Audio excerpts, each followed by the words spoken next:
I'm still hurt by the fact of the way we were just pushed out. We were not given a choice. Clara Lewis was in the band at Second Ward, active in school, and can only look at the pictures of the community that housed businesses, schools, professional and blue-collar workers, all her neighbors, in a black community that was literally dismantled. Close to 8,000 people living in the area of where Second Ward, where Brooklyn once was. And so that made it the largest black community in the Carolinas. It was called Brooklyn, described by many as a city within a city, and it was here, in the heart of Charlotte. It's the focus of a new exhibit at the Levine Museum of the New South, exploring the demise of a community through urban renewal while revealing what made it special. It was a vibrant community. It had two main streets in many ways. The Brevard and McDowell streets were sort of the centers of this neighborhood. You had black doctors, black lawyers, black people from all walks of life lived in this community. By the 60s, a community that had existed for almost a century as a beacon for migrating blacks in the new emerging South was facing that dismantling.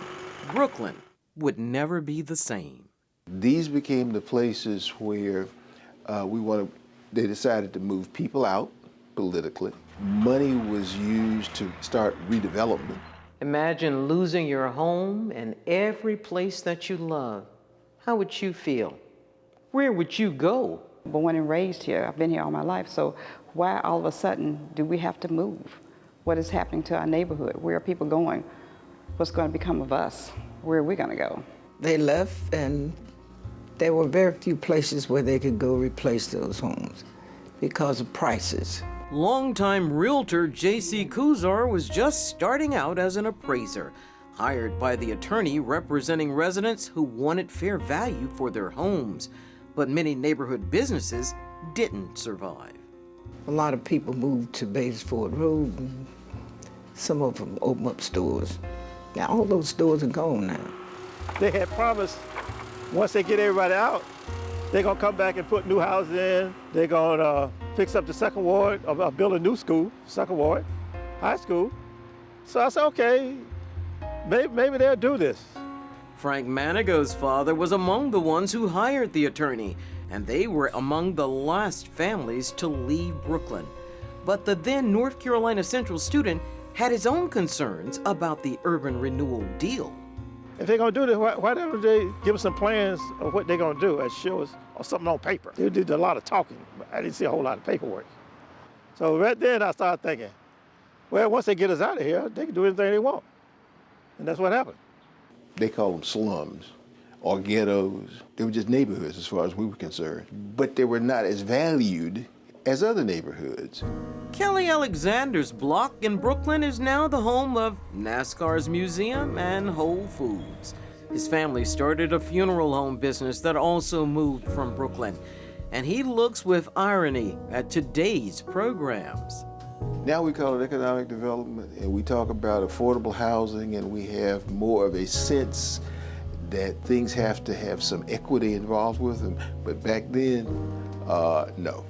By the time it was all over, there were only 2 buildings left in Second Ward. The M.I. Company building, built by black architects in 1922, and Grace AME Zion Church, which only survived by grace. We remained here until 2006. 2006 was our last service in this building. Organized in 1886, Grace AME Zion built this structure in 1902. So why, among nearly a dozen churches in Brooklyn, did it last? Ironically, the federal program ran out of money, and Grace AME Zion was never bought. But time and encroaching progress squeezed the congregation out. So it was very hard, but I think that the writing just remained on the wall. It had been there a long time. Grace AME Zion went on to a new location, and the building is now used by nonprofits and community groups. And instead of the former black churches coming back to Brooklyn, the land is now occupied by First Baptist. Only a plaque and the old gym remain of Second Ward High School. Pearl Street Park is a tribute to the community and its people, and some hope that one day Brooklyn will have its own museum.